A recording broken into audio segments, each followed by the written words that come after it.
UPK, oh and West. Babylon is falling to rise no more again. Babylon is falling. Freedom is here, my friend, not just part of the nation. Yeah, our shine never come bring peace in start of the vision. Now put your trust in the riches and wealth, guns are ammunition. But just the last statutes and commandments, we make the decision to keep them with precision. I just part of the mission. Daniel get a vision. Him see the black Christ, it wasn't a white depiction. No allegiance to Rome, nor its regions. Come out them religion if you want be a free man. Cause the deacons them full of demons. Same situation with Rasta with Islam. Only beacon of hope for your lean and is UPK and the General Yana. Every fowl of the ear, every beast of the field, every creeping thing we creep on land, every mouth of the clear, loud and clear. Yahweh Shai Mashiach is a black man who have ear, let him hear. Time to prepare, spiritually separate from Babylon. We no weak, we no fear, we no tear. Bun Saddam, my bun Batman are just part of the nation. Yeah, our shine never come bring peace in start of the vision. Now put your trust in the riches and wealth, guns are ammunition. I just the last statutes and commandments, we make the decision to keep them with precision. Just part of the nation, send evils and curses on the poor city and the beasts and all churches. America fall, them deserve it. Rome get defeat, history repeat, I know the first days. Hey, 400 years to work with, then desert with, then turn round and call we worthless.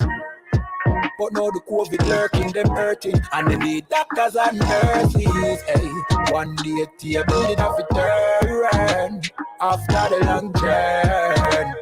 No care much money you want earn if you still want Babylon burn. One day table it have to turn after the long journey. No care much money you want earn, hey, I just part of the mission.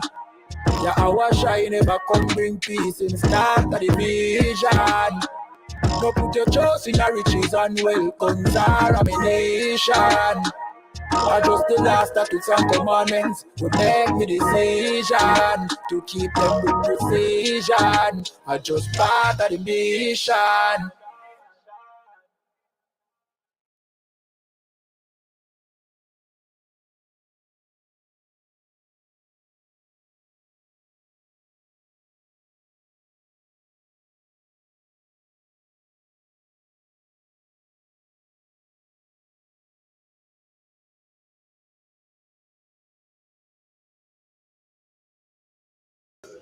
Hey, shalom, Israel. Yahweh Bashim Yahushua Brakathum. Yahweh Shema Alathun Bashim Yahushua. Good right now. This is the Monday night ISUBK class. Captain Shapana Boston, we hold it down for General Muhammad. You know what I mean? Of course, you know, y'all take it easy on the cap. You know what I mean? I know how heavy the Monday night class is. And General Muhammad, boy, a pillar in this too. I know that since I come in, he was in this too, man. So, you know, I can testify to the things I've seen. You know what I mean? The brothers that was holding it down, and then they kept this faith, man. You know, that realize that this is where the Lord is, and stayed and put their brick here, didn't let down their sword. You understand? Got a few things to go into tonight. Oh, y'all bear with me and enjoy the class. Type your questions in. We'll get to them, Lord allow. And let's deal with what we got going on. Man, let me tell you something, Israel. There's a lot of things going on, propaganda against black people, blacks, Hispanics, and Native Americans by our enemies, by the other nations. But then you got our people that have joined the oppressor, your enemy, and push propaganda to you. Let me tell you something, man.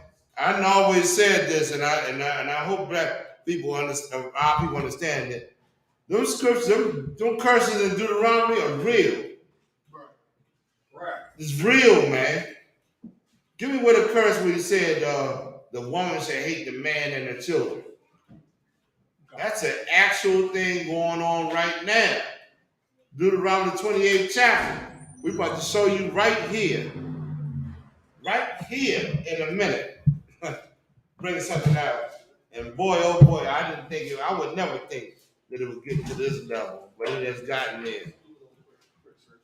You know what I'm talking about? The James Harden thing? Let's read the scripture first. Deuteronomy 28 and 56. Very good. The book of Deuteronomy chapter 28 and verse 56. Go ahead. The tender and delicate woman. Let me tell you something, man. Black women in their natural state is tender and delicate. Naturally, they're tender. Naturally, you look at that pretty thing. Look at that fine thing. You can't be, that thing is fine because why? That thing requires you to use some tenderness with her. You want to take her out, treat her right. You want to treat her delicate because you see this is not, it ain't like a masculine man. You ain't going to think that when you look at me. To be tender and delicate, right? When you look at a man, you ain't getting the same feeling as you look at a woman. I hope not. But the tender and delicate woman, what does it say? Read on. The tender and delicate woman among you, which would not adventure to set the sole of her foot upon the ground. Hold on, wait a minute. She wouldn't set the sole of her foot upon the ground. Why? Anybody tell me why? Why would she not put the sole of her foot on the ground? I mean, they're doing it now, of course. They wear flip-flops. I mean, they take the flip-flops off and put their foot all on them, walk them barefooted and all that. But I'm talking about one time. Why does she not want to put her foot on the ground? Go ahead. Because she's a princess? No, that's not it. She ain't got nothing to do with her being no princess and not having no authority. But who's a tender and delicate woman? Go ahead, tell me. Israel. That's right, the Israelite woman. She's tender and delicate. At one time, the older women were like, man, you better not go out there with, put something on your feet. You better not walk on no barefoot. Why would they tell her that? I'm gonna give it to you for time. Well, I looked at it a few minutes. Because she was tender and delicate. Because in order to present herself, she had to be nice and soft and sweet. To be rough. All them big rough feet and corns and bunions on her feet. And she coming to you like she a tender and delicate woman. One time, that's how it was. It ain't like that no more. She did not venture to set the sole of her foot on the ground. It was a no-no. Even the older women be like, nah, you young and simple and you don't know your worth. You know how they say it right now. Black mama, you gotta know your worth. But your worth was to be a prize, to be a gift that a man would unwrap when it's time for him to deal with that woman. She was a gift. You know what I mean? Go ahead, read on. Connor. It's not. Mm-hmm. Upon the ground for delicateness and tenderness. For she was a delicate thing. She wouldn't do that. But that's why. Because she was delicate and tender. the ground make you hard and rough, right? Keep rubbing your feet on the ground, your skin gonna get hard. Where do you get them bunions from? Walking on that hard ground, and then your feet all tightened up in your damn sand feet and shoes or whatever. Start to develop blisters. Read on. Carnival concert. Mm-hmm. And toward, Just stay with me, man. Come on. her eye shall be evil toward the husband of her bosom. Her eye shall be evil towards the husband. Let me tell you something. It ain't just talking about the one she close to. Her, right now, her eyes got evil towards the black man.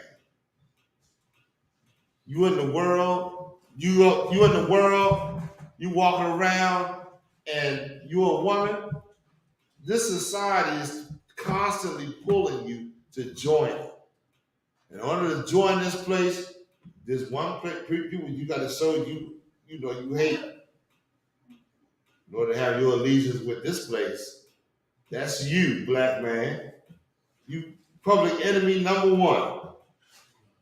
Tender and delicate woman, understand that. What do you think she on talking about? He's an unfit child. He's an unfit father. What do they say in the Maury show? Listen, Maury. Everybody that come down the steps, all the black men that come down the steps. Yeah, please, please. No, take it. Everybody that come down the steps, see that guy, see that damn devil at the end of the steps, and shake his hand, knowing that he's going to destroy his family. So he look at me like, he looks at me like, huh? Yeah, everybody that come down the steps of the Maury Povich show shakes Maury's hand, and then Maury attacks them with that woman. Y'all ain't noticed that? When a tender and delicate woman, she's in league with Maury. She just saying, Maury, I'm not going to accept the fact that the black man is all wrong. I had a thing to do with this too. Right. You know what I mean? Nah. Go ahead, read on. Carnival. I would be evil unless she understands the truth and she's in this school. Brother, you better expect her to go against you. Expect it. Read on.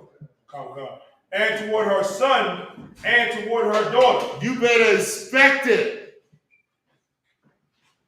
She ain't got no fight against the evil that's being perpetrated against her son and daughter and being perpetrated against you. You better expect her to go against those things. And here, they better not go against their son and daughter. And they better have a righteous relationship, you know what I mean? And they get the right counsel and they understand the plot of this place to destroy them. But brother, if they ain't in here, what defense do you have? You understand? Give me what I want. Put it on the big screen, please. I want to show you something real quick. I'm gonna show you what I'm talking about. I ain't just talking on the side of my neck. Hey, Shalom. Oh yeah, that's what that is. I'm gonna show you what's going on. The attack on the black man is at an all-time high.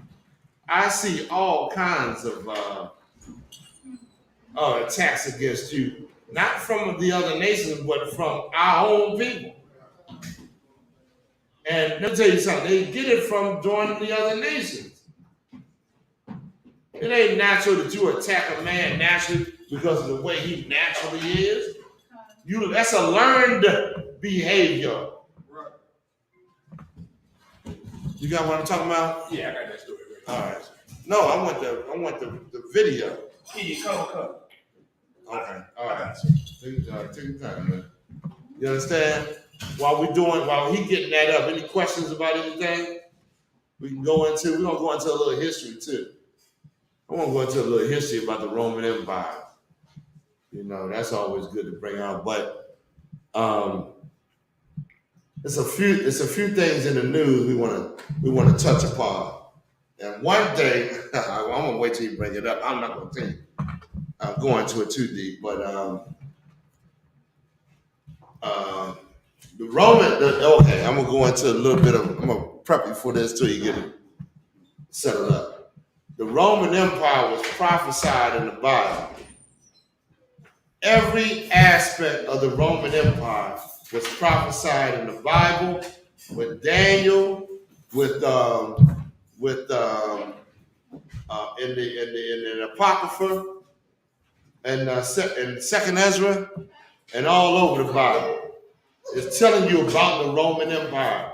How it came up, and let me tell you something. When you do the study on the Roman Empire and how it came up during the time, how it got first built, you'll realize the witchcraft that's behind the resurrection of the Roman Empire. Oh man, please tell me you got it. Please make it big. Let's go to it. All right. Let's listen to this. He's already going from the next. But do the Sixers really know that's James Harden? Because I know James Harden, right? Because that beard is the most disgusting thing I've ever seen. The other day, I was like, Harden is with the Philadelphia 76ers, right? Bad night, brother. Smooth, and you know what I mean. Just a brother that I like to sit down and talk to, because the brother is, you know what I mean. He just, you know what I mean. He's a solid brother. I don't hear nothing derogatory or anything until recently about this brother. We're going to show you a little bit of what these two sisters got together and said about this brother. Now, I want y'all to listen to this real closely.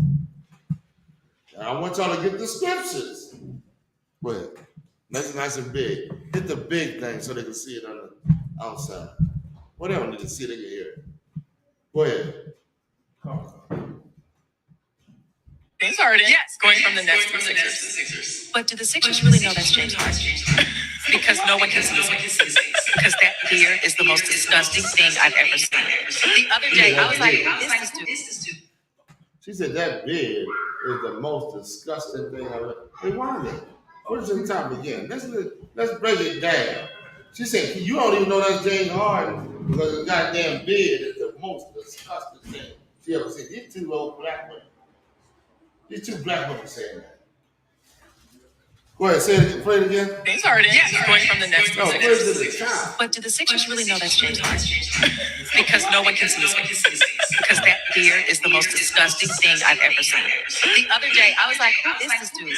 Oh, this is Harden. But how would you know? That beard is like down to his knees. There's fried chicken in the beard. You know, it's so I'm so used to it. I don't even know. I want, but like that beard look is gone. Are we done with that? I don't think so.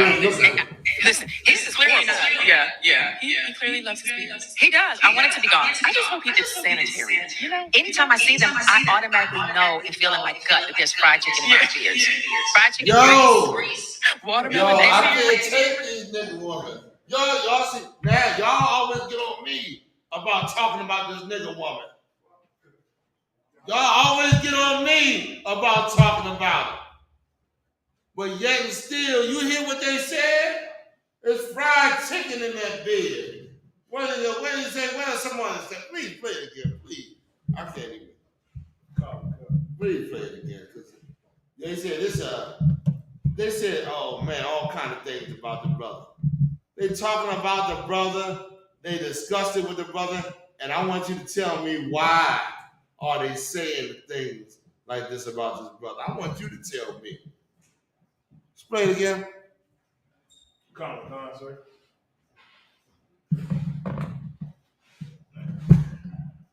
I want it to be gone. I just hope it's sanitary. You know, anytime I see them, I automatically know and feel in my gut that there's fried chicken in my beard. Fried chicken, grease, watermelon. There's some Coke 45 in there. Oh, watermelon. Nah, I'm being real racist. This is horrible. Let me just stop on my head. Coke 45. James Harden. I beg some blood. It's some blood. Oh, the whole thing smells like weed. I know it does. Okay. Smell like weed. Smell like weed. He got weed in his beard. Yo, tell me what's going on, y'all. Tell me what's going on, please. Somebody. This will happen on that, what's it called? The show, what's it called?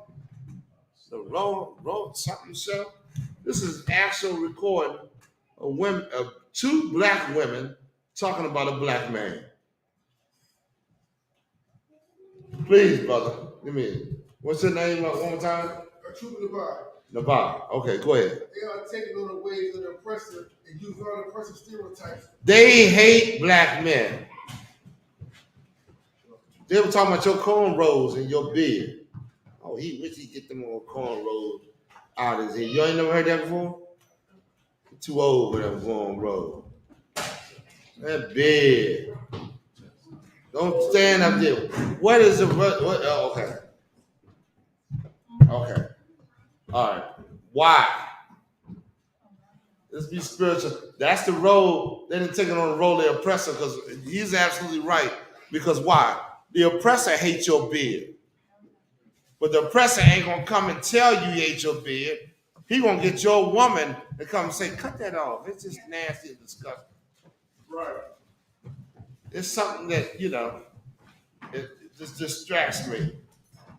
It hides your face. A beard hides your face? What are you talking about? If the beard hide my face, that's the goddamn beard hide my face. What the hell's wrong with you?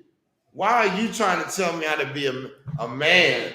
But I want you to tell me okay. What's the thing behind why they're saying this? I know they wanted to, they're telling the oppressor. Somebody, y'all don't know, y'all, anybody online trying to say something? Take your time. The real, okay. Nobody want to take a stab at it. Yes, it's about joining the oppressor. The real thing is money and these women seeing your oppressor as being the strength in the earth. Women like a man as an authority figure. Somebody that got some. Come on, y'all. Y'all should know it. Y'all know this. So they defending their, who they believe, and they got nothing to do with it.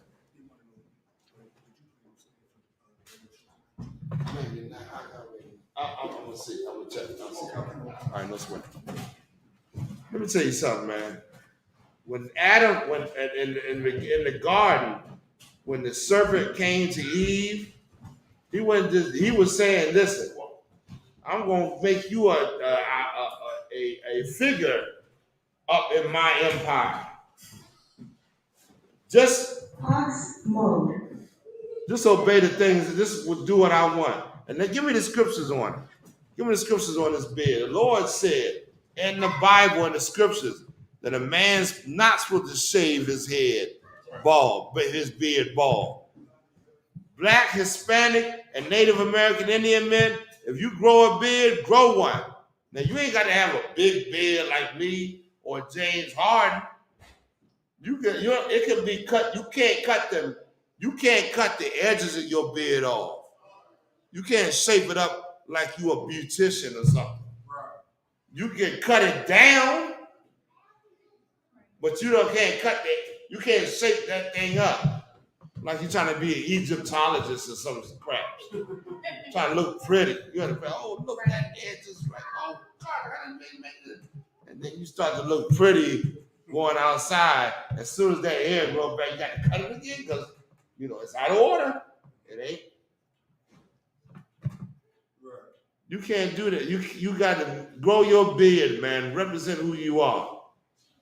That's what the Lord saying. The Lord trying to separate us from them stinking Egyptians.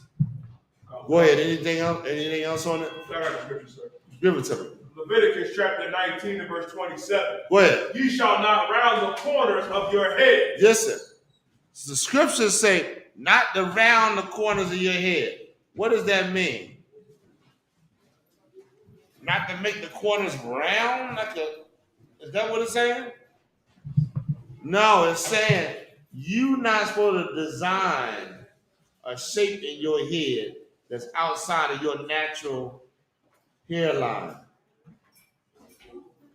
That's you deciding on what the borders of your head would be. You shall not round the corners of your head. I mean, the corners is the edges that define your head.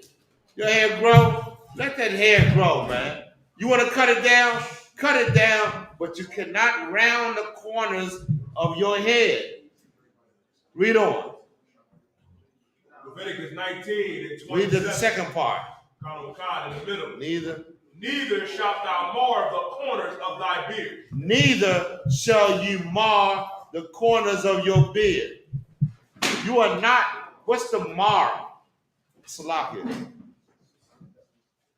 All right. Go ahead. What's the mar the corners of your beard? Anybody? Go ahead. You shaping it up. You shaving up, you getting rid of the corners. You go inside the corners and try to make something else that the Lord didn't give you. You can't do that, man. Who you trying to look pretty for? Huh? I know you ain't. Listen, other men get around you and figure you's a pretty boy. You know, women, listen, women ain't going to love you no more or less if you mar the corner of your beard. That's something psychological that you are embracing. You embracing something that you don't understand. Go ahead, Carl. If I could, like, when you come into the truth, you start realizing the spirit behind those shape-ups and all that, like how it emasculates a man. It's more power in seeing a brother wearing that beard, not getting them shape-ups. Being who he is. Being with the Lord. Being who the Lord created you. The Lord said, Antoine, the Lord said, I set the boundaries of the ocean. Salaki, y'all. I said the boundary of the ocean, meaning the ocean's got a limit on where they can go. It can't go where it wants to go. You know what I mean? And the same thing as you. You call them waves, don't you? You say, these are waves in my head. Well, them waves can't go too far up on the goddamn on land unless the Lord set them boundaries. Read on. Come. You shall not make any cuttings in your flesh. Okay, that's going into the cuttings, trying to be like them Africans. That's to let you know that the top part was you trying to be like them Africans too. Trying to shape your beard up, make it, try to go into the borders of your beard because you want it to look like this. You want your beard to look like this and to be like this. And then it grows in, you see the hair growing in outside of the borders, and you got a problem with it. That's crazy. That's you know the white man, he's a beast. He's Salaki, the oppressor. The oppressor is an animal.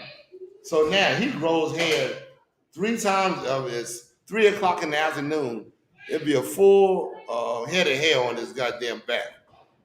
He cut that hair off and it comes right home. Y'all didn't see that movie with Chuck Norris and Bruce Lee? That joker had hair on his goddamn shoulders. He was in the arena with hair on his shoulders. Who does it? You know what I mean? So now he cuts his beard, and here's the Negro. Let me cut my beard. There's a little hair growing on my face too. Have you ever did it the way the Lord said to do it? And if you did,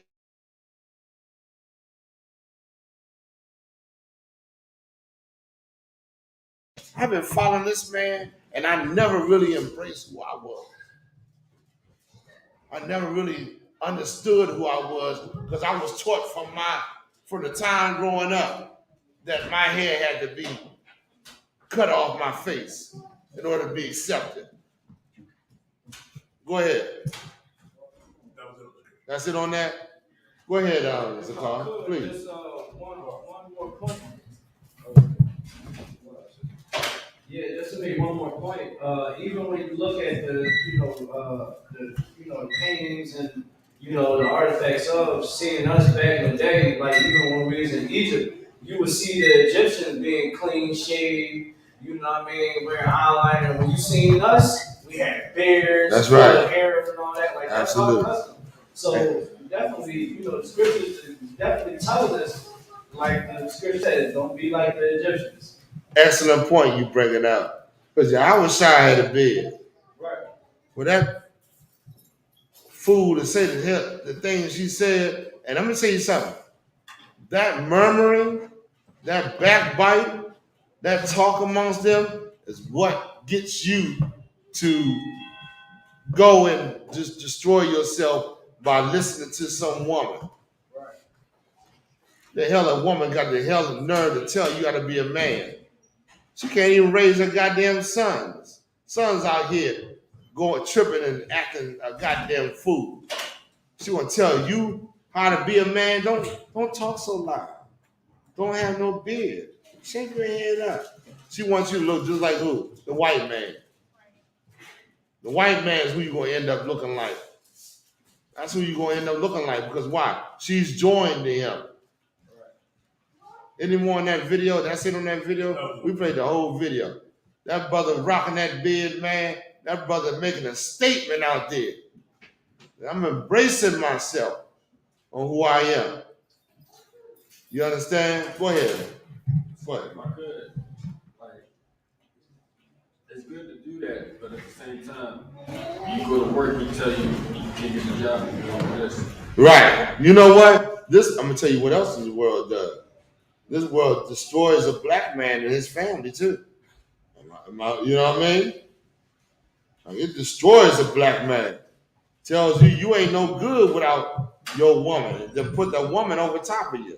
So now you want to listen to that woman because why? That's your only recourse to try to fit into this world. Damn that, brother. That's why, brother, that black man got to come together. Go ahead, brother. What about baldness? Baldness? Yeah. What do you mean? Okay. Baldness, you're not we just read not to say the corners of your head. But if you going bald, if you got that baldness, then it is lawful for you to get rid of that if you want to get rid of that baldness. It's not against the law for that. You understand what I'm saying? Like, what's the scripture where the brother was bald, the bald head? Go ahead, if I could. It's like, if you're naturally going bald, it's lawful to cut it.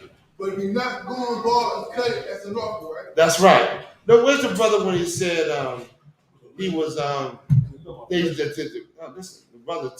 kids was teasing them because who? Yeah, listen, get that for me. Y'all know that, right? That's in the scripture. Right. They were teaching about his bald head. You bald headed. You understand? And let me tell you something else. It's right for a brother. Brother got a full head. Rock that hair, man. But that hair represents who you are. The oppressor don't want to see that hair because it ain't representing him. Man, oh man. You know, you got it, what I'm talking about, Diane? I believe it's in 2 Kings 2:23. Okay, read that real quick. This is the book of 2 Kings, chapter 2, and verse 23. And he went up from thence unto Bethel. And as he was going up by the way, there came forth little children out of the city. Now listen to this. 4 children came out. This is a prophet of God. A prophet of God. And what these 4 little children was saying, this being a prophet of God, what is it? Okay, I'm not going to go too deep, but go ahead, read on. And mocked him and said unto him. They mocking him. Read on. Go up thou bald head. Go up thou, you bald headed. You know how kids teach you. Bald head, look at the bald head. Go up thou. Go ahead. Go thou bald head. And he turned back and looked on them and cursed them in the name of the Lord. Oh man, this is curse them. In the name of the Lord. That's important. Read on. And there came 42, and there came forth 2 she bears out of the wood and tarried, and tear 42 children of them. Woo. It's a harsh judgment. And a righteous one. You don't open your mouth and say something against a man of God. Them kids should be taught. You know what I mean? They're gonna mock a man of God as he done sacrificed and you know what I mean, and did all he did for this nation. You got the audacity to open your mouth and say something against that man. Well, the Lord listening to him. And when he sent that prayer up, the Lord said, I'm gonna deal with this. And the Lord tore them kids apart. Tore them up. You know what I mean? Go ahead. Any more? That's it? That's it on that. Any questions on that? Any questions? We're gonna go back. We're gonna go into. Go ahead. I actually have it's not related to that. I noticed I was reading Deuteronomy chapter 34, and a lot of those cities mentioned and locations mentioned in Deuteronomy, I actually found in Utah. In Utah? Yeah, like you know how they say Native Americans are Israelites too? You damn right, you never seen the 12 tribes? Yeah, I've seen it. I know. I'm saying like, isn't the land they're on Israelite land? Isn't this our land? Brother, we try to say this is the Native Americans are Israelites, and yes, but right now, this is being ruled by your oppressor. Yeah. Meaning the Native Americans are our people. And they held a lot of our traditions and customs and all that. Yeah. It says in the scripture, Gad was the priest after the Levites came and back to Judah. Meaning the Levites said, listen, we feel bad about, separating from it. But remember, it was Judah, Benjamin, and at one time, there was a lot of Levites up in the northern kingdom. And they got together and it's like, nah, we feel bad, came back. Where's the scripture? I gotta get it another time. And they came back, and Gad was the priest of the 9 tribes that came on this side of the earth. The tribe of Gad. That's why they held a lot of the priestly traditions. They had the fringes, and they held a lot of customs. You know what I mean? And they held a lot of the name, of course. But then, of course, they held a lot of other things too, which wasn't right with the Lord. So yeah, that's what happened there. All right, let's go to the next one. What's the next one, Yediah? I got the one on the NFL, sir. Oh yes, y'all know about the NFL, right? The NFL had a hell of a halftime. I love to see the brothers, the old school brother, the older Dre and the Mary J. Blige and 50 Cent and all of them. That was a hell of a halftime show. Y'all saw that, right? But here's the thing. The NFL masks the true intentions of how they deal with our people. It was a brother that brought up I know the brother was, he got a devil, he got a white woman as a wife, whatever, which is against the scriptures or whatever, But the brother brought up the fact that the NFL said, they said he got an equal chance to get a position, but yet still he went to the interview and they conducted the interview knowing that they was going to hire a white man. But they still had to interview the brother. And so he was salty over that, suing the NFL. What we got, Yediah? Con. It says first black agent in history to defend the NFL in racial discrimination lawsuit. So what does the white man do? The white man gets a black woman to defend his cause. You know what I mean? Which is exceptional when you thinking about warfare. Think about warfare. If a white man would have came and defended, you would be like, man, hell no. They racist as hell. The white man can't convince me that they racist, but they can get a black woman and say, listen, the NFL doing such and such, and they got a black what do you call that thing? Halftime show, right? All black halftime show. It can't be racist. Can the NFL be racist? Can't be. Well, Dr. Dre and 50 Cent and Mary J. Blige and all of them. Read on. Go ahead. Con, sir.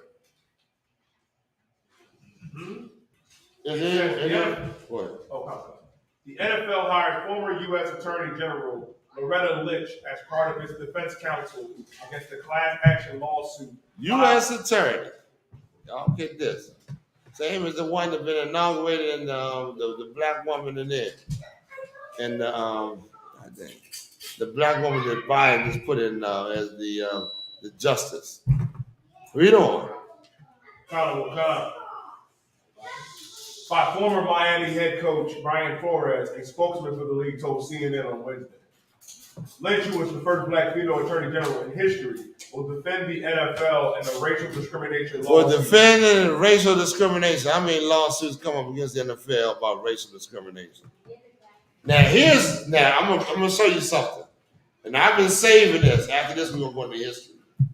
But I've been saving this for a long time. And I really ain't seen no pivot point where I can come out with it, so I'm gonna come out with it now. You got the video.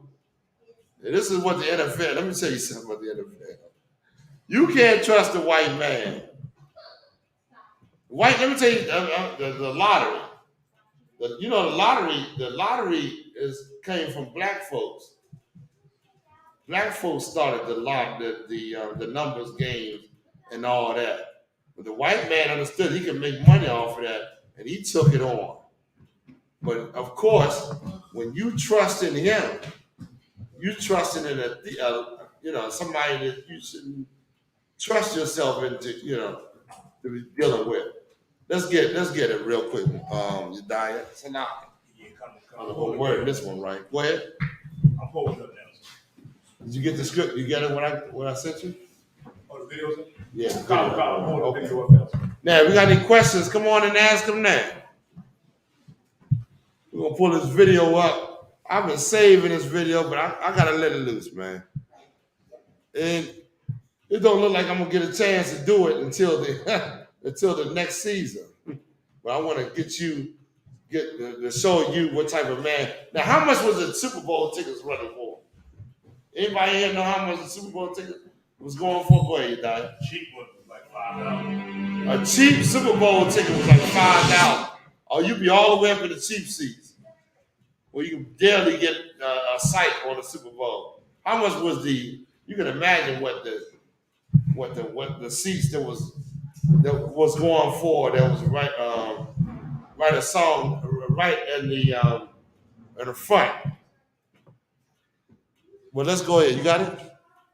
Play this video real quick. This is the ultimate reception. Now every kid can catch like a pro. Come take a look.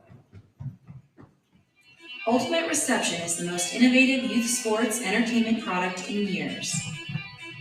Players using an Ultimate Reception football and gloves are so effective they are not allowed in any high school or NCAA football game. Not in high school or NCAA.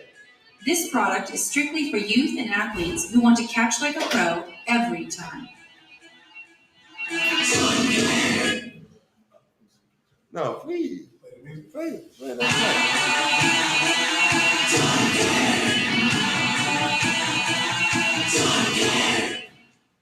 Ultimate Reception features a patent-pending magnetic grip system that literally makes the ball stick to your hand.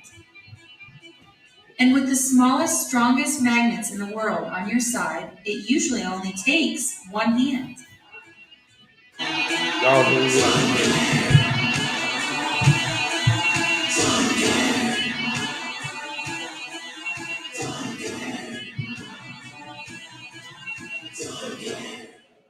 Alright, so subject one, what you think about the Y'all looking at me like I'm crazy. I ain't making this up.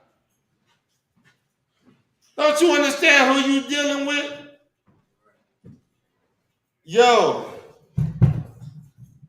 let me tell you something, man. This is the devil, man. And to bring that money up in that game, he's gonna do what he gotta do.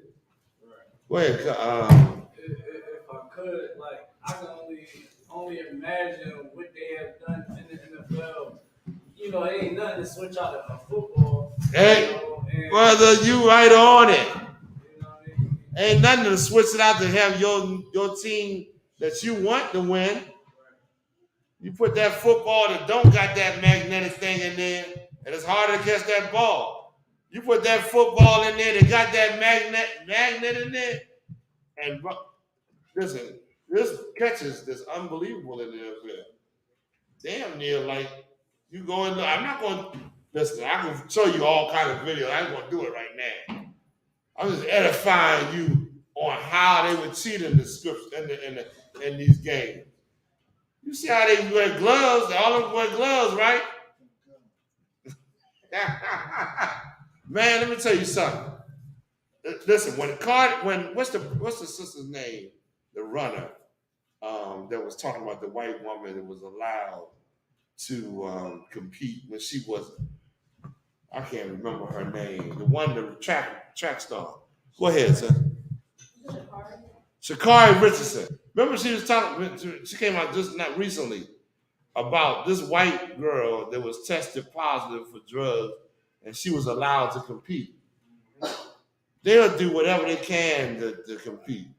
They understand that you are greater, that you have been endowed with, this different spirit, a competitive spirit, man. They know that. They read the scriptures and they looking at you and how you do things now.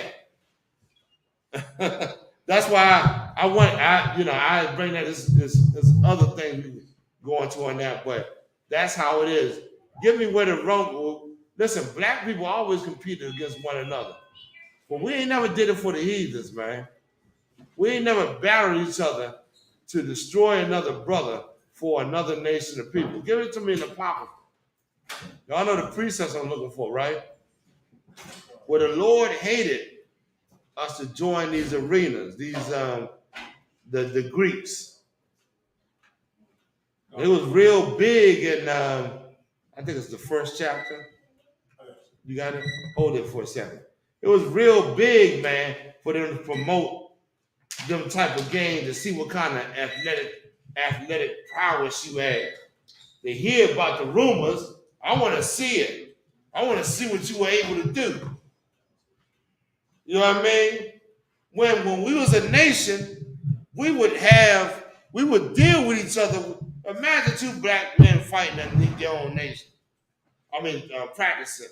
You practicing, but you ain't trying to destroy and kill your brother. Go ahead in the back if I could. Yeah, you got it? Second Maccabees, chapter 4:14. That's it? I got first Maccabees. Okay, hold that what you got. Let me read first Maccabees real quick. Khan. The book of First Maccabees, chapter 1 and verse 11. And those days went there out of Israel wicked men. Wicked men. What was the mindset of these wicked men that went out of Israel? Remember, we had a nation. We had people we had, but there was wicked men, and what was their mindset? Go ahead, Zakar. Go against God and enjoy Join the heathens, which is against the Lord. To join the heathens, which is against the Lord. You understand? Now we listen. We as a nation, we didn't join the heathens. We know their practices and customs. We know that like they take a bath, shower amongst each other. We know that they like to piss in a big bowl where everybody can see everybody else, and slap each other on the tail, and and do all that other homosexual crap. We know about it now. We didn't join them. But the Lord said not to be amongst these people, man. I know you love football. You know what I mean? I got to admit, I used to love it so much, and I love it a lot. my team, you know what I mean? The Eagles, you know what I mean? And the Redskins and all the other teams, the Cowboys and all that. But remember, you giving your love to something that ain't your name, you know what I'm saying? That's a divided house. You follow what I'm saying? Go ahead, read on. Carnival concert. Who persuaded many, saying, They persuaded a lot of people, and then these folks that they persuaded, they had the same mind, their heart. They didn't give a damn about what the Lord wanted. They wanted what they wanted. And here's the thing. The Lord rose that kingdom up. The Lord did that. The Lord put the Romans in the seat they was in to show how unfaithful you was, man. Feel that. The Lord told our people, I'm going to leave the other nations around you to see if you will obey me. That's what the Lord said. Read on. saying, let us go and make a covenant with the heathen. Said, let us go make a covenant with the heathen. Let us go join them and get down with what they. Now, you remember, when you get down with them, you forget what you're supposed to be doing. Read on. that are round about us. All right. For since we departed from them. That sound like Eve. I'm gonna tell you Eve. Salah, if I could. Eve looked at the other nations and said, man, they got power and strength. And my man, he weak. Let me join them. I like that power. That's what woman say. I like power. I like strength. I like money. Y'all know money? Women like money? Right. They like money. And if that face on that money is representative of that heathen, well, you know, I gotta get down with that heathen's empire. Read on. From them, we've had much sorrow. So when we left from these heathen, we didn't have much sorrow. Read. The sorrow don't come from leaving from the heathen. The sorrow comes from your disobedience from the Lord. Right. That's where that sorrow comes from. Right. Because we left from the Lord, we didn't have much sorrow. These other nations ain't nothing but a prop to see whether you want to obey the Lord or not. That's all I'm looking at. The Lord said they mean nothing to him. Didn't he say that in the scriptures? They don't mean, they nothing but spit to me. You giving your allegiance to these people? Go ahead. So this device pleased them well. Then certain of the people were so forward herein. They were so forward. After a while, that same thing what I say about Islam. I'm gonna use Islam for an example. When they said the black, what's the brother that came into the black Muslims? Malcolm X. Malcolm X was for his people, right?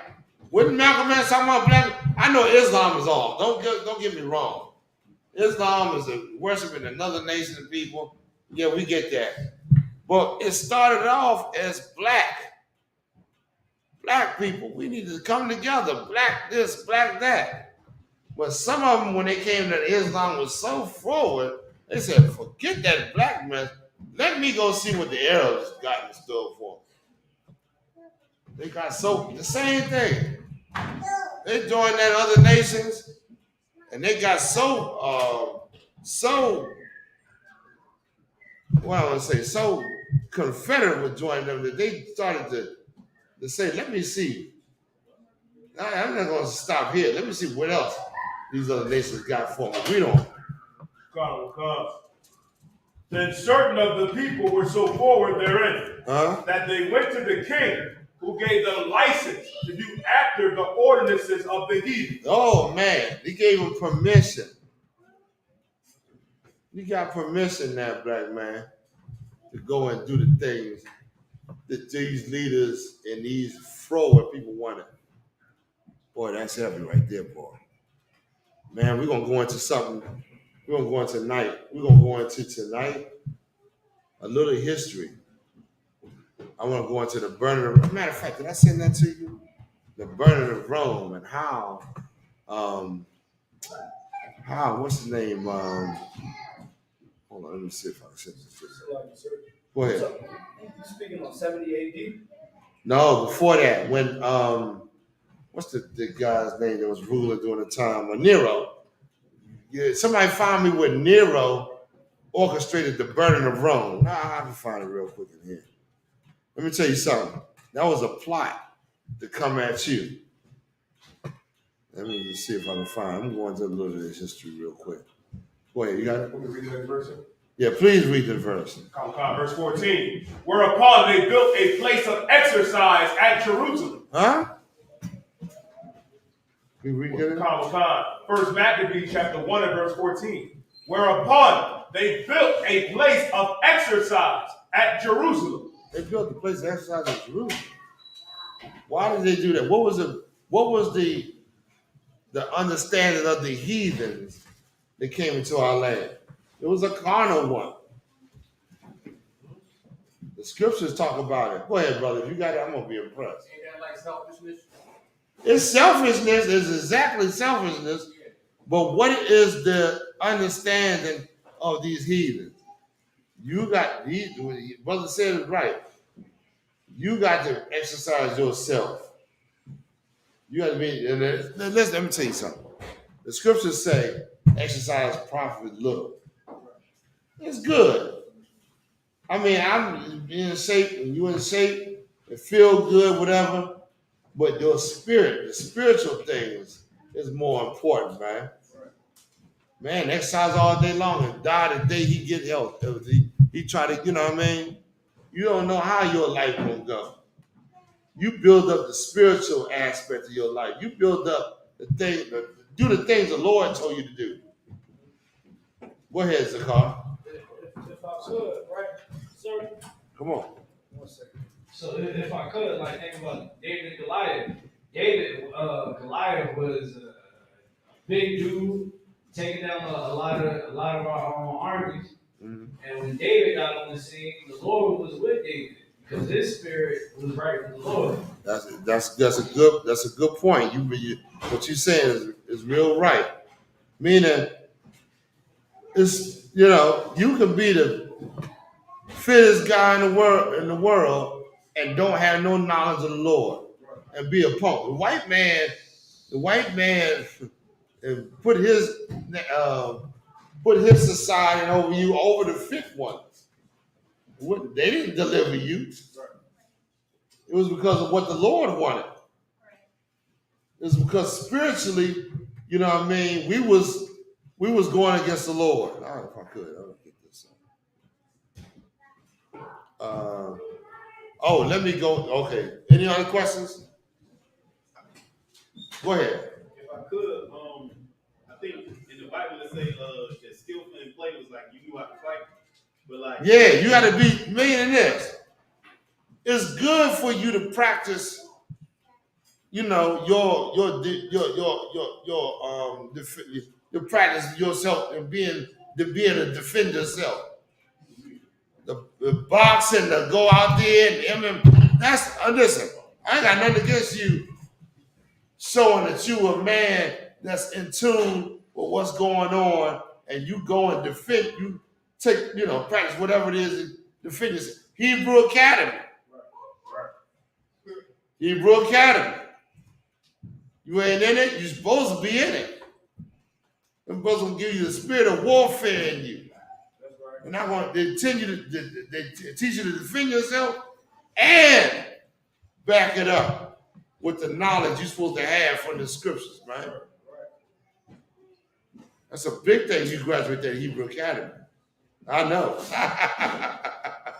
You know what I mean? So, but, you're supposed to be able to defend yourself and your family. I don't give a damn what it is. You know what I mean? So, yeah, that's heaven. Go ahead. Anything else? Zakar, real quick. If I could. Somebody give me Revelation 6:4. I had the article on Nero. Oh, you got the article on Nero. Please bring the article on that devil. All right, this is the History Channel, titled Nero's Rome Burns. The Great Fire of Rome breaks out and destroys much of the city beginning on July 18th. Listen, let me tell you something. Yeah, I'm on the top of my head. Nero,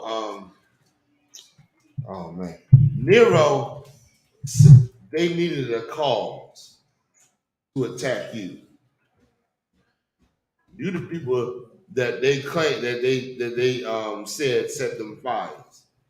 Because they wanted to come in and destroy Jerusalem. But you know, all the different things that we've done fighting against the Roman Empire was not enough. So these white people came up with an idea to set Rome ablaze with the help of, what's the name of the cat? Oh gosh, Titus. Was it Titus? It was the one that came through and destroyed our nation. He was the go ahead. Vespasian, I believe it's Vespasian. Is Vespasian the one that was the head of the I think it might have been Titus. Well, read on a little bit, it might tell you in here. All right. It says the great fire of Rome. Yeah. Oh, Vespasian was the general. Vespasian was the general underneath Nero. When Nero did this, Vespasian. Now here's the man that destroyed our nation. These is white men, people. Right. We reading about. Right. Go ahead. If I could say Titus is Vespasian's son, so he took over after Vespasian. After Vespasian. No, I'm talking about after Nero. He was a general during the time of Nero setting these fires on Rome. And they did that so they could accuse the Jews and destroy you. Read on. Give me some more. The great fire of Rome breaks out and destroyed much of the city beginning on July 18th. Don't read nice and clear. I get nice and loud. In the year 64. Despite the well-known stories, there is no evidence that the Roman Emperor Nero either started the fire or played the fiddle while it burned. Still, he did use the disaster to further his political agenda. He used this disaster for what he really wanted to do.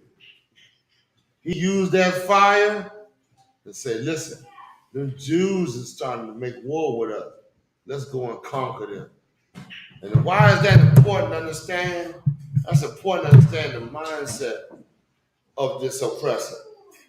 That he uses certain instances to come up to make war with you. A lot of you walking around don't understand him and understand. And let me tell you something. Go ahead. If I could, your diet. If I could, what you bring it out is so heavy, sir, and that history repeats itself. That I mean, where it says no new thing under the sun. Right. The Prussia did the same thing in Rosewood. He did the same thing in Tulsa, Oklahoma, and he did the same thing in 1985 here in Philadelphia with the Moves movement. That's what I'm trying to get you to understand. Let me tell you something, man. When this bastard came up against Carthage, y'all read about Carthage and all that? How they fought against the Hannibal and the Carthaginians war, the war against Carthage. You know what let me tell you two things. He didn't want to give ground. When Hannibal was trying to offer this bastard a way of getting out of the war, Scipio said, hell no, we ain't accepting it. We taking it all. One thing you gotta know about him. Second thing you gotta know about him. When he came and defeated, y'all know Scipio, right? That's who the continent of Africa is named after. Who black people would say the African American. The Africa is named after Scipio, right? Which was the one that fought against Hannibal in the Punic Wars. Y'all never read about that? You never went into that? We can go into it, but I'm gonna just give you the oversight of it. Let me tell you something else. This white man says, you know, Carthage was right there it was a hell of a seaport. And the Romans, the Romans knew that Carthage was their navy, navy was a hell of a navy because of their position of being at the water, because of them dealings with the sea. You know, they went and figured out what the Navy was all about and made war. And what did they do? I'm gonna say the same thing they did to the Native Americans, even though they didn't make treaty with the Carthaginians. They took the ships of them, their main what I want to say, their main idea of how they transport their goods, and burn them at sea. Who else did they do that to? Go ahead, brother. Come on, young man. I see you. You talking about burning the goods at sea? They took the ships, listen to me real good, of Carthage. Well, I don't even understand why Hannibal didn't run up in there and destroy them, but for whatever reason, the Romans took the ships of the Carthaginians and brought them all out to sea and burned them before the Carthaginians. Now that was their number one way of getting wealth,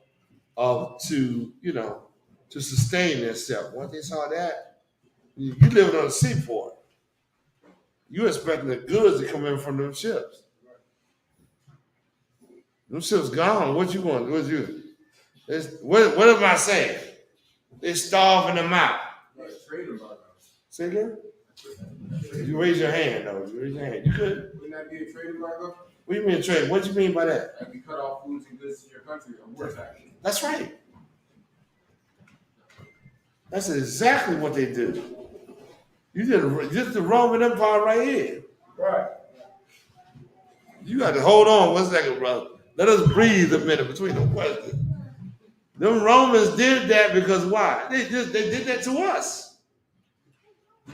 Didn't they cut off when they surrounded Jerusalem, cut off the food, wouldn't allow the food or anything to get into Jerusalem, starved us out? That's in the scriptures. That's in the scriptures. Oh, I'm trying to bring it out. This is the Roman Empire. The things they're doing right now is to starve you out, to destroy you, to wipe you out. Go ahead, read some more. Go ahead, brother. Go ahead, real quick. You notice how Rome had 3 branches of government? That's right. Don't we have 3 branches of government? That's right. And are we not?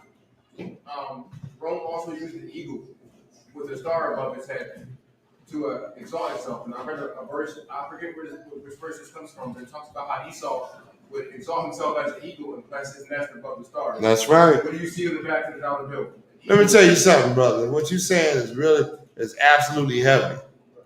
That's heavy. Because it talks about the white man, it talks about the eagle in Revelation. It also says that he would be given a great sword. Somebody give me that Revelation 6 and 1, I think 4, or something like that. It's one of the verses. And guess what? Guess what it does? Huh? It talks about it in the Apocrypha. When you talk about the Roman, I think it's in Ezra's, when it talks about the Roman Empire. The Lord describes the Roman Empire to a T. You know why? Can you tell me why? Because the Lord is the one that erected the Roman Empire. You look at the empire and all its stealth and might and all the things it can do, and you give your allegiance to the white man. I look at the Roman Empire because I understand these scriptures. I give my allegiance to the Lord, the Most High. Right. Because the Most High is the one that erects these empires on the face of the earth. not man. That's why he gave the understanding to Daniel, Isaiah, and all the prophets that prophesied about the end times and the different empires and all that on the earth.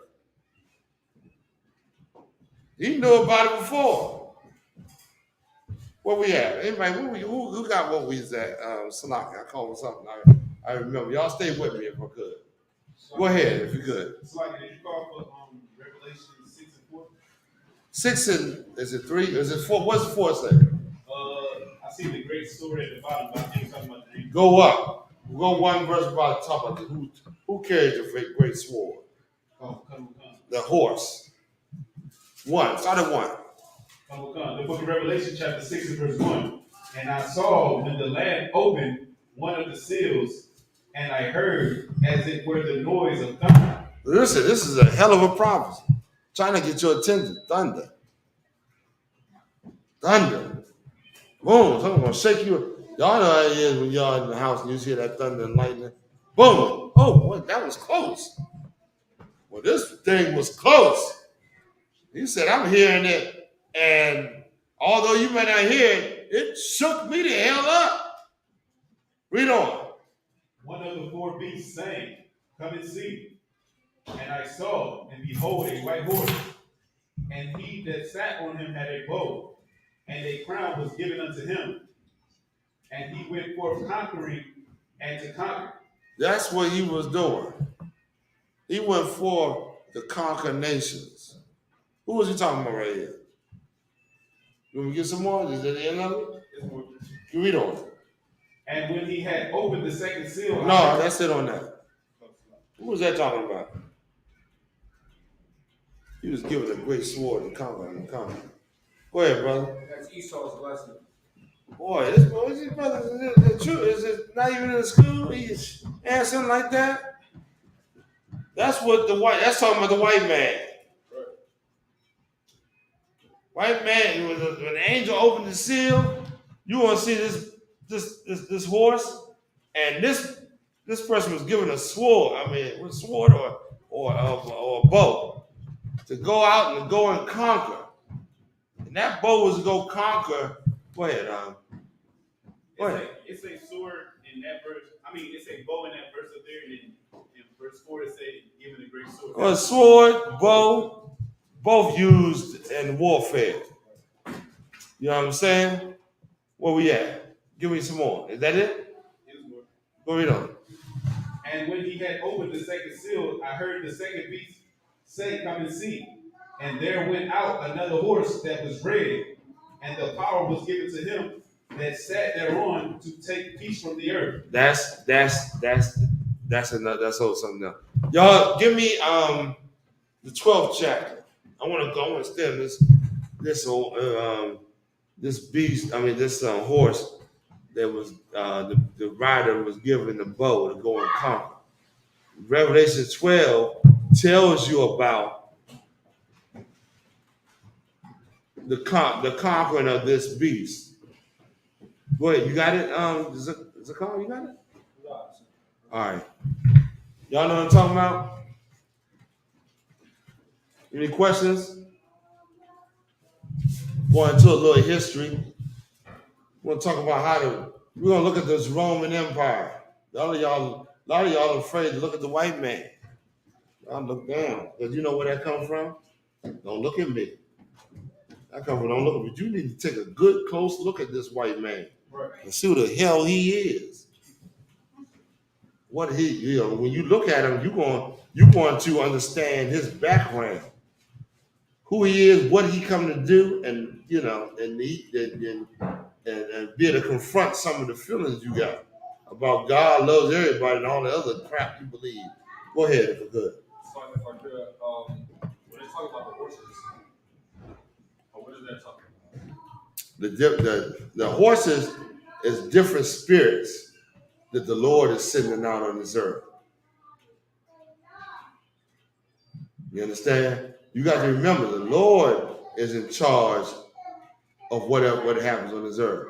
And because we went off, the Lord want to make you feel the reason you went, the thing, why you went off is the reason why these other nations get the rule. Feel the punishment of what's going on in this earth. You would turn back. All right, who got 12? When it's talking about the dragon. You know what I'm talking about? Oh, read that real quick. Where you at? Revelation chapter 12 and verse 1. And there appeared a great wonder in heaven. Hold on now, think about this now. This is John. And John is locked up on the Isle of Patmos for teaching about Christ.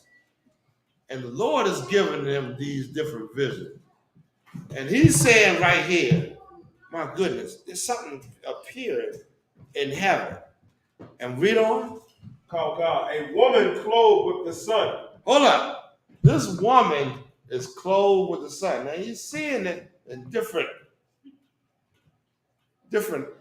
sections. He saw a woman clothed with the sun. Read on. And the moon under her feet. And the moon under her feet. Go ahead. And upon her head a crown of 12 stars. And upon her head with a crown of 12 stars. Somebody please tell me what this is talking about. What's the 12 stars? What's the moon? What's the da? You know what I mean? Go ahead. I can only give you the reference about the 12 stars. It would be the 12 tribes of Israel. Absolutely. That's the crown. To sit up on her head. 12 stars. I'm maybe somebody make a crown out of the 12 tribes, different stones and all that. Boy, that's spiritual there. But what's the moon? What's the moon and the sun and the moon? Is the sun and the moon right? What does that mean? And what is it? Read the verse again. I forget. Revelation chapter 12 and verse 1. And there appeared a great wonder in heaven. A woman clothed with the sun and the moon under her feet, and upon her head a crown of 12 stars. Verse 2. Under her feet, meaning what? Something under your feet, what does it mean? What? The ground. That's exactly what it means, but give me more. I mean, yeah. Hold on, hold your thought there. Anybody else want to take a stab at it? Meaning she got access to it. She got access to the wisdom, knowledge, and understanding this woman has. What is under her feet, meaning she's ignoring it. What is it? Oh, I want to say, why can I word it? It's talking about Israel ignoring the Lord. Later for that, what does Scripture say? I tossed the commandments behind my back. Later for that, let me go on to doing this woman, she's got the baby that the beast wants to consume. The beast wants to consume. If I could, oh man, I'm jumping ahead. Go ahead, read on. And she, being with child, cried, travailing in birth, and came to be delivered. And she came to be delivered. Read on. Verse 3. And there appeared another wonder in the heaven. Hold on. In heaven. There's another wonder that appeared. And what was they trying to do? What was going on right here? Come on, you got to stay with me on this. What was he trying to do? Read on. And behold, a great red dragon, having 7 heads. So go ahead, go on. And 10 horns. Man, I ain't getting into the 7 heads and 10 horns. That's a whole nother breakdown. That's talking about the European common market, if I could sum it up. The different nations that resurrected the Roman Empire. Read on. And 7 crowns upon his head. You going? And his tail grew the 3rd part of the stars of heaven. and did cast them to the earth. What does it say? Where it says, keep going. Is there some more on that? Come. And the dragon stood before the woman, which was ready to devour the child. That's what I want. Keep going. Come. For to devour her child as soon That's what I'm talking about. This is a dragon. What did the Lord call him in the Old Testament? Serpent. No, that's the serpent. The serpent escalated. If I could, somebody else, raise your hand. Anybody else? Go ahead. Is the dragon referring to government? Not right here. That's not what I'm looking for. What am I looking for? It was called the young man. Go ahead. Peace. No. The eagle. The eagle. Because why? That eagle spread forth his wings and all the water was drawn into it. The water means the nations. The eagle. Right here, you're hearing about the dragon. Why is it talking about the dragon? Go ahead, young man. They changed it to hide who they were. No, absolutely not. The Lord ain't changed to hide the what it is. He's talking spiritually. First was the eagle. Why is it a dragon then? It's a car. Because it became greater. Give me some more. It became greater. That's why I said the serpent, that old serpent, they grew to the dragon. Yeah, but I'm talking about the dragon right now. Why did the Lord talk about the Roman Empire as the eagle? Right. Now he's talking about America as the dragon. I'm giving it to you, goddammit. Go ahead, finish it. Well, America became stronger than Rome. You goddamn right, but what is it saying? Give me the sister was over here. You want to take a stab? You good? It definitely becomes stronger than Rome. But why is he calling the Roman Empire the eagle and America the dragon? What's the difference between the eagle and the dragon? Go ahead, Is it because the dragon could rain down fire?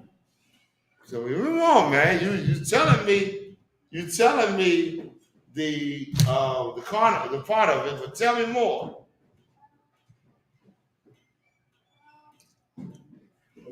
I'm talking to you. the thermonuclear war? That's part of it. But Rome didn't have the power to rain down fire like that. Right. Rome was known as the eagle. When you read, it's talking about the Roman Empire as the eagle, right? Right? And it talks about the different Caesars.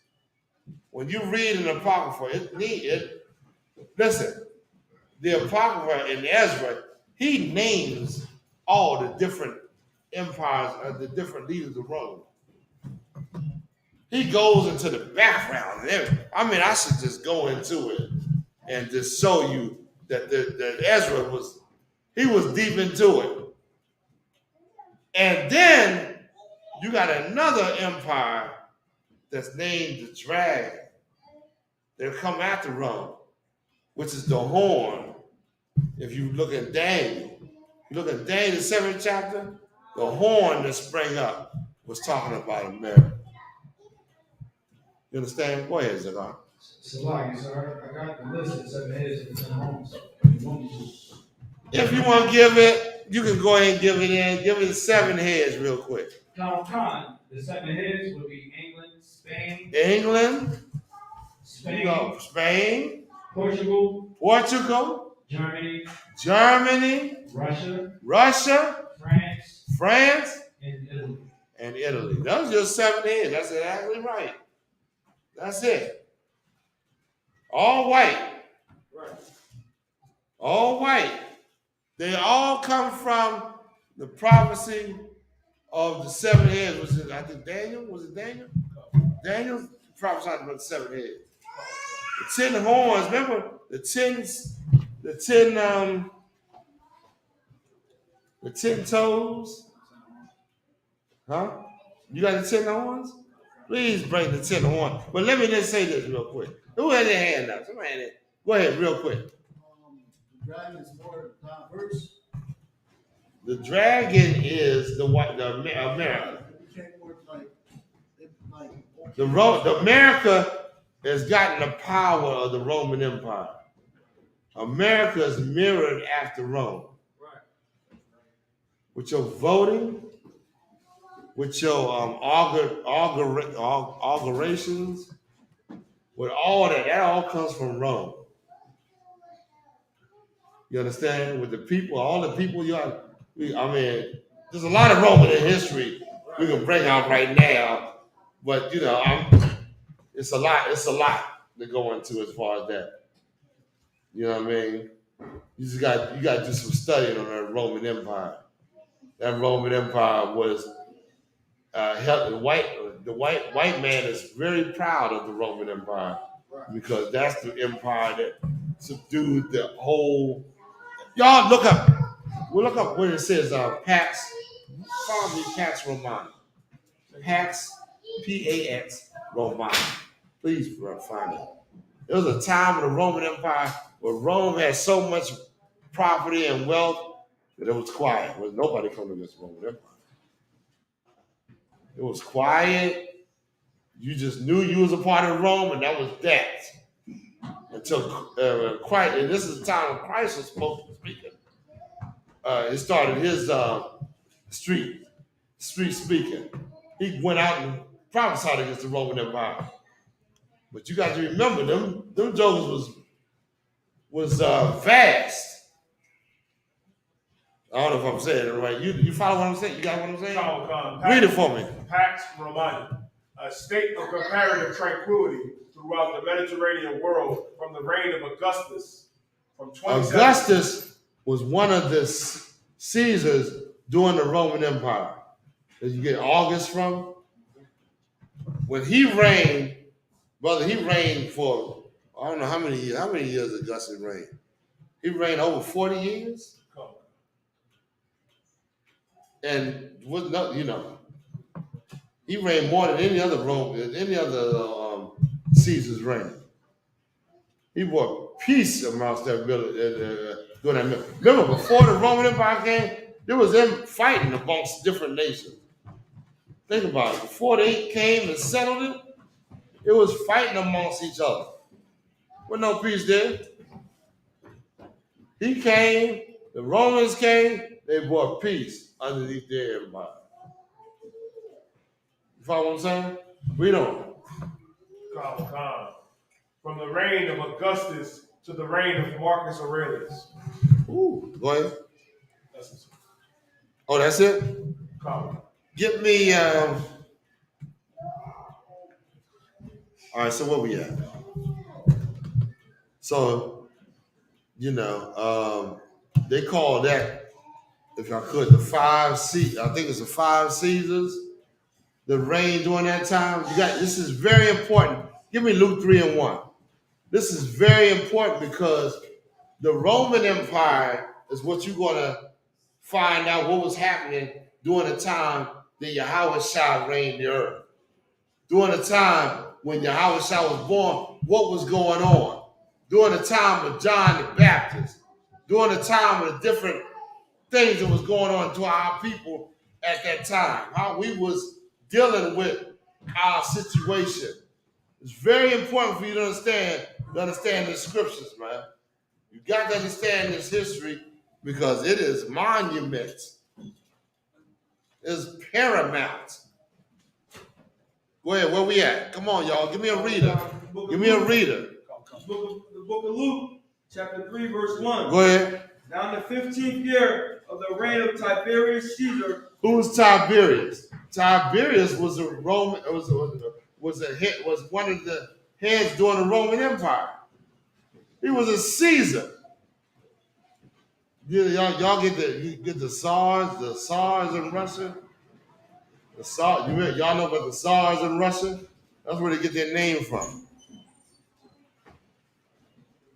This is a Roman that reigned. Tiberius. Read on. Pontius Pilate, being governor of Judea, and Herod being tetrarch. Herod.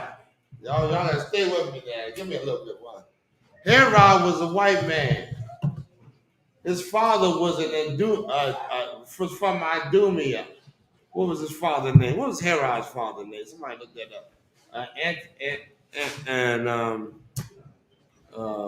What's it? What's the Herod's father name? Was from Idumea. Herod was a white man, of course. Herod was the one that gave the order that John the Baptist would have his head severed. When John the Baptist came against Herod, talking about him, having putting away his was it putting away his woman and getting another? Something like that. The white man looked at that as being an ultimate insult. You gonna tell me I'm a white man, to not have another woman, to not put away my woman, to not be able to have hoes? That's crazy. You know what I mean? After all the hoes they didn't have in the Roman Empire. Here I was trying to tell I keep saying it. Y'all gotta help me with this. John the Baptist was trying to get the truth out, but Herod was like, man, what you saying is crazy. Why am I saying this? Because somebody be real technical on what I'm saying. Y'all come up with any questions y'all got, man. Come on with the question. Herod was saying this because why? The same way the black man gonna tell you this now in the spirit of the Roman Empire. Man, you tell me I can't put away my wife and have another? You crazy. You crazy. I'm gonna have me this woman. When you speak right, then they have a problem with it. You follow what I'm saying? Come on, y'all, get up in there, man. Go ahead. Go ahead. I'm actually curious about what defines marriage in the Israelite community. Sex. So You can't. Just listen to before you start to speak. You go ahead and you chew this up first. Grab the scripture for the brother real quick about sex being married. Here's the thing. You supposed to take, before you have that sex, go about it in the way the Lord prescribed. You're supposed to meet that woman's mother, father, get that woman's background. Who are you dealing with before you have sex with her? See what you got to go embark upon. But if you don't do that, you still join to her. Yeah, give me the scripture. Go ahead. This is Genesis 24. This is the book of Genesis, chapter 24, verse 67. No, is that the one? Yeah, about Isaac. Isaac. You can say Isaac. Somebody give me in the law why he getting this Isaac. Go ahead, read Isaac. Y'all know about Isaac, right? All right. This is the book of Genesis. Hold on, wait a minute. What the hell was that? Y'all know about Isaac, right? Y'all don't know about Isaac? Abraham sent his servant to find Isaac a woman, right? Isaac ain't go. The servant went. The servant was so loyal to Abraham, he knew the qualities that Abraham would want for his son. Abraham told him, but he understood. Isaac was back, chilling, Abraham knew it was time for his son to have a woman.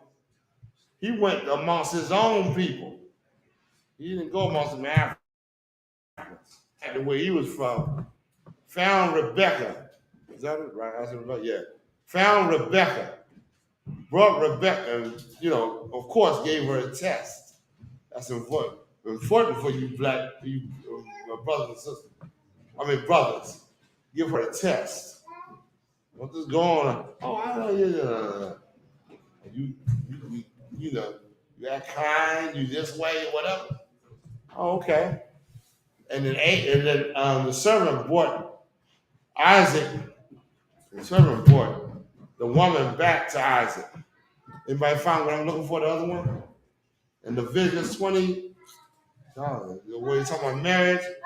You shall be his wife. Go ahead, read on. The book of Genesis, chapter 24, verse 67. And Isaac brought her into his mother Sarah's tent. Hold up. Isaac heard the servant said, let me talk to you.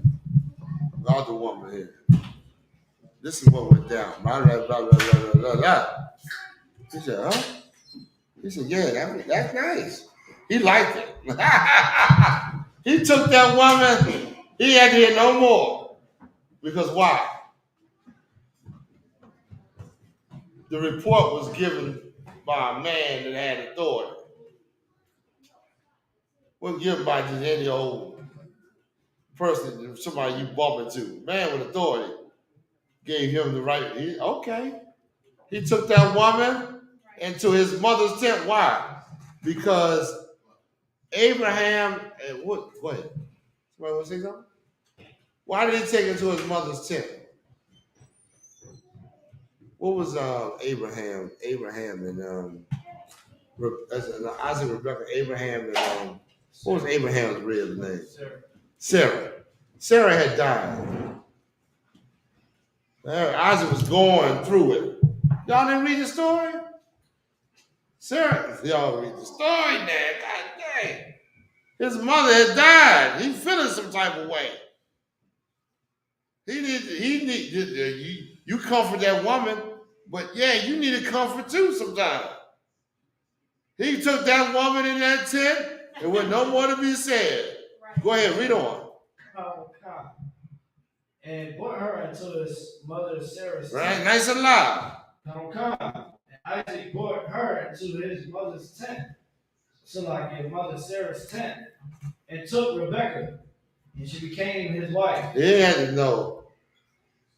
He didn't have to know all that. He relied on it. He knew that servant was a true servant. And he knew, he going through what he going through. And he said, I'm going to take this black woman to be. Read the next verse. Nice and loud. You said the next verse? Read on. Just keep reading. Come. And he loved her. And Isaac was comforted after his mother's death. He was comforted. That's what a woman brings you, a comfort. You know what I mean? Right. They'll give you a cook. Go ahead, Aria. I have to the description of all this. Oh, Most High in Christ. Let me hear it.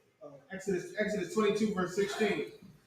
And if a man entice a maid that is not betrothed. Here's the thing. You can't be promised. You entice a maid, which is a young woman or a woman, and she not promising nothing else. She ain't got no head over. She ain't got nobody seeking after her. She ain't dealing with nobody. Read on.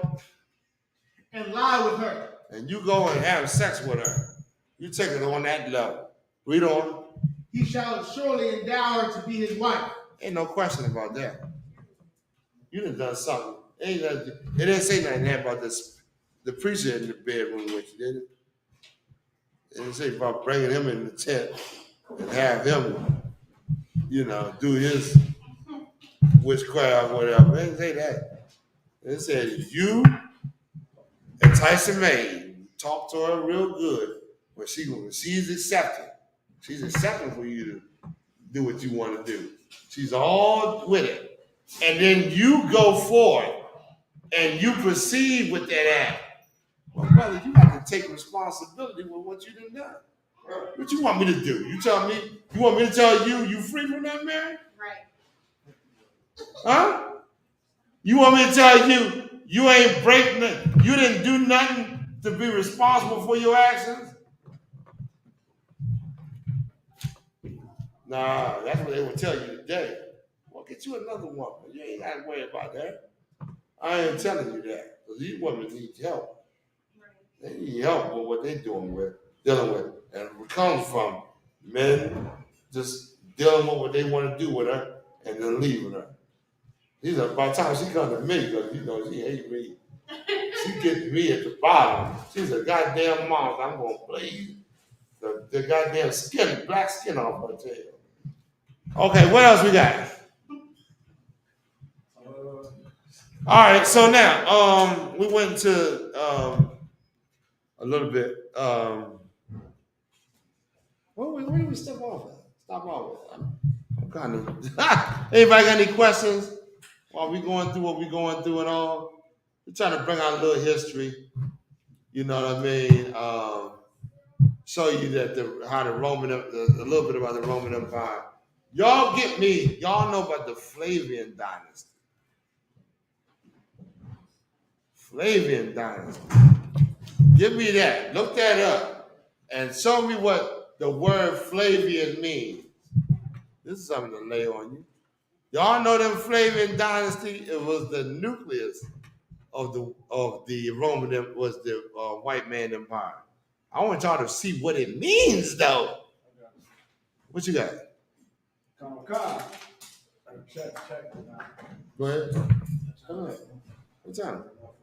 What time is it? Time check 8:43. Oh, we got it. Oh, it's almost 8:43. Okay. What the hell was that? That was The who? the speaker. It does this. Oh, okay. All right. I'm gonna be quiet. It's class time. Go ahead. The Flavian dynasty ruled the Roman Empire between AD 69 and 96. So you got to remember, this was. Go ahead. Let me let you finish reading. Encompassing the reigns of Vespasian and his two sons, Titus and Domitian. All right. The Flavian dynasty was the last part of the Roman dynasty. They ruled during the time that y'all should know them names. Because those are the names. Remember, I talked about how Vespasian was underneath Nero. Y'all know who Nero was, right? Nero was the one that what? Go ahead, Zakar. Set Rome in flames. Huh? Set Rome in flames. That's not only that, but what else did he do? What else did Nero do? Go ahead, Zakar. Zakar. So, like I said, what else he did was he tried to put the blame on the Jews. That was the part that set the Rome in flame. Meaning, he wanted to commit the act against us to have a reason to go and destroy us. But who was understudy? Vespasian. And give me some. You had your hand up. Go ahead. What you want to say, young brother, right here? I was going to repeat what you said. Okay. Yeah, that's true.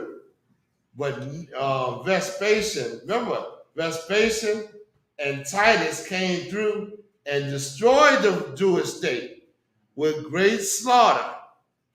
They're the reason why you fled into Africa in 70 AD. You understand? This is history we understand. You need to understand. You understand? Okay. Any questions? No? All right, let me see where I'm at now. Y'all give me Baruch, the 3rd chapter. I'm gonna get a little bit more. Oh, did we read this? We finished reading this Pax. We didn't finish reading. Y'all got to stay with me, man. I know this history is something else, but I'll be thrown off a topic. Did y'all finish reading that Pax Romana?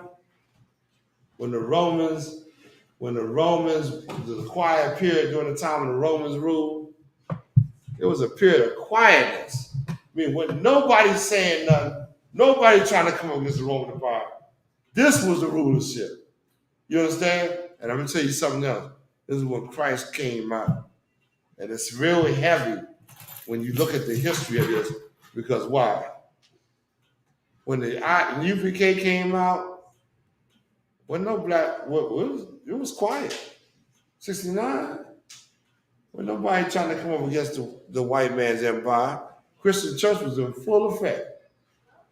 Full effect. But now, as the prophecies proceed, now you start to see that this is the time to, you know what I mean? It start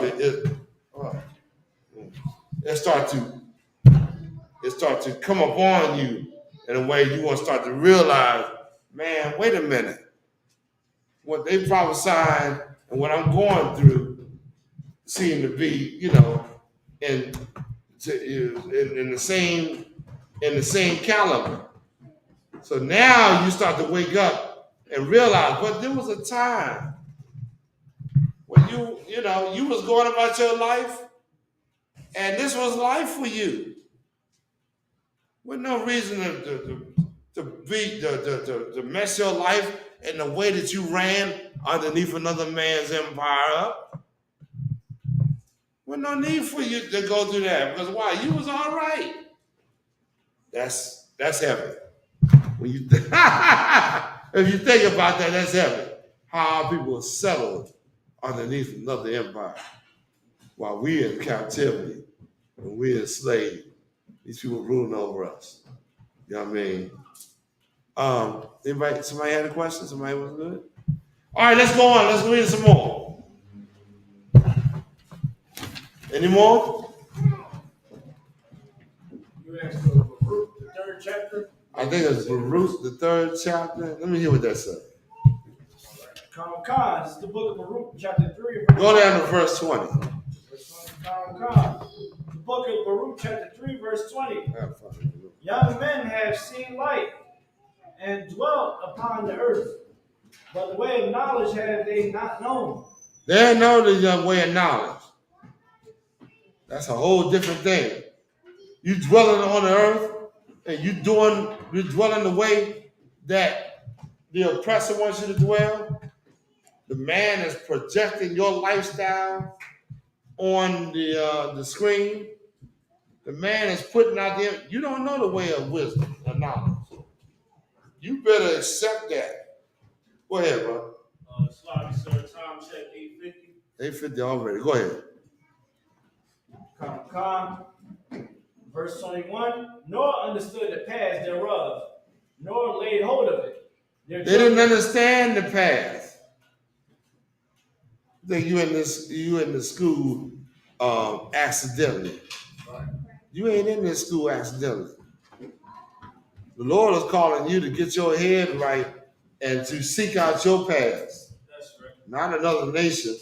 That's why it's so heavy when you talk about the Roman Empire inauguration, how they get inaugurated, which is back how they inaugurated during the time of the Romans.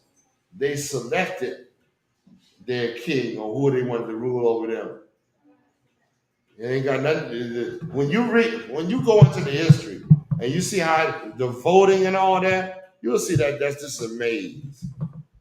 That's just something that they just fool the slaves of the empire with.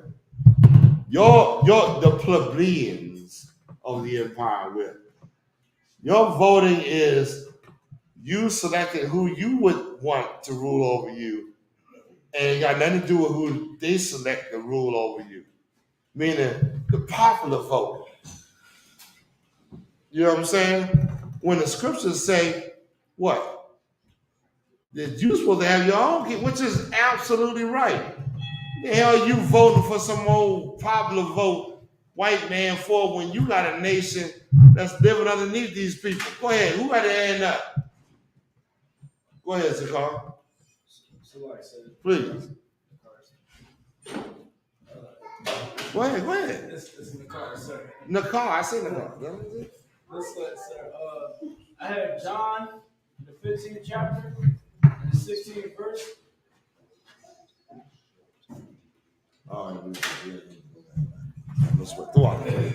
Go ahead. I had the scripture when you said, we don't choose the Lord chooses us. And I have, that's a good one too. Listen,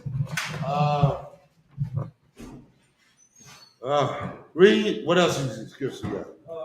This is John chapter 15. What other scripture you have? The one in Baruch. We're going. Yeah, that was pretty much it on that scripture. What about the one the Lord said he put in slavery in Baruch? And the one with second Ezra 2 or 4, I think it is, where he said, I put you in slavery. We got to end it real quick, y'all. Oh, man. Second Ecclesiastes 2 and 4. Real quick. I'm going to end the class in this scripture right here. It's the book of Ecclesiastes, chapter 2, verse 4. Go ahead. I made me great works. I builded me houses. I planted me vineyards. You see that? Go ahead, read on. I made me gardens and orchards, and I planted trees and them of all kinds of fruits. I made me pools of water. No, Ecclesiastes, is that? Ecclesiastes 2. It might be Ecclesiastes in the Apocrypha. 2 and 4. Salaki. Let me see if I'm getting the right one. Y'all got to remember this right here, man. This is the book of Ecclesiastes, chapter 2, verse 4. Go ahead. Whatsoever is brought upon thee, take cheerfully. Listen. This is what you got to understand. The world telling you something different. What the Lord said, nice and loud. Read that again. Tell them where you at. This is the book of Ecclesiastes, chapter 2 and verse 4. That's what I want. Whatsoever is brought upon thee, take cheerfully. What is brought upon you? Don't look at it as an emergency. Take cheerfully, man. Just take cheerfully. Read on. So come and be patient. Be patient. Well, I'd like to know emergency. Take it cheerfully and be patient. Why? Read. So come when thou art changed to a low state. When you go through something, and you go through something from a low state, don't jump up and act like it's an emergency. Or like you got to, you know what I mean? You have to act out of character. Right. When you change a low state, read nice and loud. Come. For gold is tried in the fire. For gold, listen to what the Lord is saying. You tried in that low state, man. This is your trial. You gonna act like a goddamn idiot? You gonna ruin your chances? You changed. You was up high, now you down low. Gold is tried in the fire, the Lord is saying. Read. Come. And acceptable men in the furnace. And the Salakia. And acceptable men in the furnace of adversity. Who are you thinking about right there? Shadrach, Meshach, and Abednego.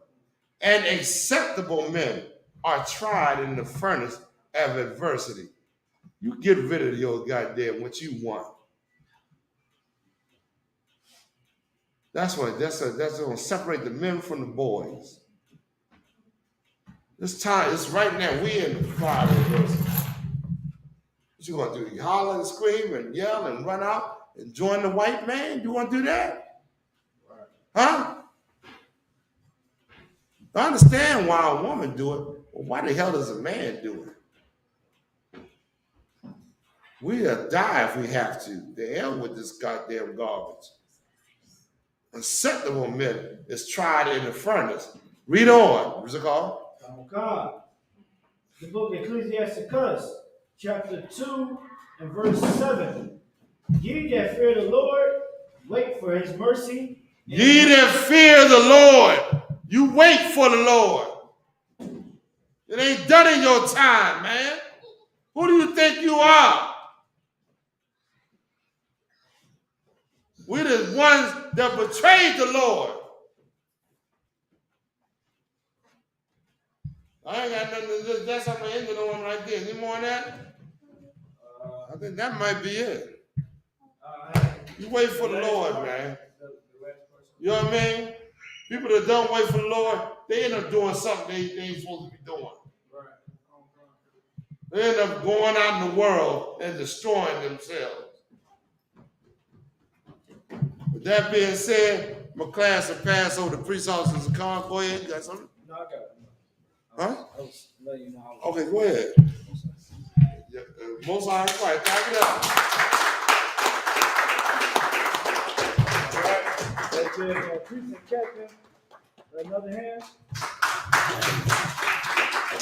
All right.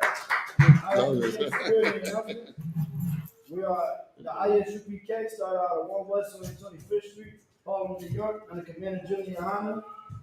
Rule for new brother and sister. When a new brother and sister comes into the school, they are off limits for 6 months. They to be saluted only. They're here to share themselves of the world. If they need transportation, the teacher will arrange it after 6 months. If a brother or sister has an interest in a particular person, he or she must get permission from the head to speak. So a brother and sister, there's another 6 months in which the brother and sister will court each other. After this month period, the brother and sister will get permission from the head to marry. Ties as good as a commandment. You'll find this in the book of Numbers, chapter 18, verse 21, and Malachi, chapter 3, 8 through 10. My Asherah, means 10th in Hebrew, 10% of every penny of any increase the Lord gives you, give to the treasury department. Priest fund, free will offering for priests, not mandatory, whatsoever amount you would like.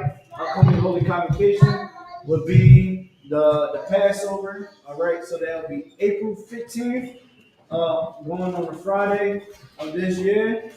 You can find this in the book of Exodus, chapter 12, 1 to 51, Leviticus, the 23rd chapter, verses 4 through 5, 1 Corinthians, chapter 5, 7 through 8, and 2 Chronicles, chapter 30, verse 17.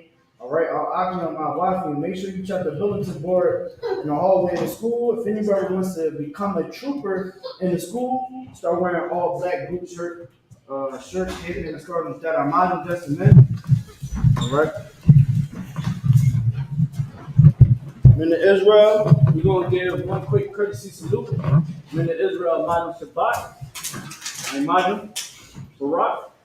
Yahweh, Shimmy, Awashah, Barakatham. Yad Matah, your hands down. Sorry, we're going to turn the face of sisters. Sisters are Madam, you need to stand. All right, brothers, we're going to give the sisters one quick courtesy salute. Men of Israel, Madam Shabbat, Madam Barak. Yahweh Shema Alathan Ba'ashim Yahushua. Yad class dismissed. Kwam Yashala! Kwam Yashala! Kwam Yashala! Who's the power? Who's the power? Who do we fear? Who do we fear? What's your name? Israel!